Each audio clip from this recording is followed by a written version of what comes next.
Carl Hamsman, Martin May banat kay John Riel Casimero, Casimero Rumesbach kay Wonder Boy.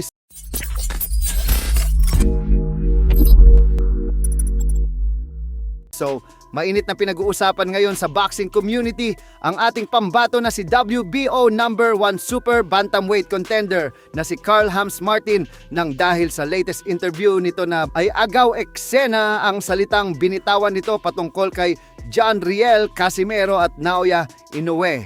Ayon kay Martin ay malaki naman daw ang kanyang respeto kay Casimero dahil magaling daw talaga itong boksingero, malakas at matapang.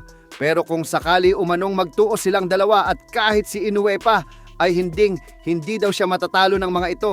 Wala umanong paraan para matalo siya ni Casimero at Inoue. Giit ni Martin na kaya niya daw saluhin ang mga suntok ni Cuadro Alas at ng Japanese Monster, kaya kaya niya daw talagang talunin ang mga ito. Matapos mag-trending ang pahayag ni Martin na kaya niya daw talunin si Casimero at Inoue kung saan wala daw paraan upang matalo siya ng dalawang halimaw ng Super Bantamweight Division, ay tila agad nga pong naglabas ng reaksyon si Cuadro Alas patungkol dito. Ayon kay Casimero ay pilit daw siya nitong pinapantayan. Pwede naman daw yon pero kailanman umano ay hindi siya nito mahihigitan. Bukod dyan ay hindi rin nakaligtas sa banat ni Casimero si Inoue matapos itong tawaging duwag ang binagsagang halimaw ng Japan at na dahil umano siya na ngayon ang WBO number 4 super bantamweight contender. Kaya nakikiusap daw siya kay Inoue na sana ay palagan na siya nito. Nagbanta din si Cuadro Alas na kunti na lang umano at malapit niya nang maabutan ang pagong ng Japan. Samantala babawi na si Wonder Boy sa kanyang susunod na laban matapos mabatikos ang kanyang huling laban. Kung sa una niyang laban ay parang nasa fiesta lang, ngayon ay bigatin na talaga.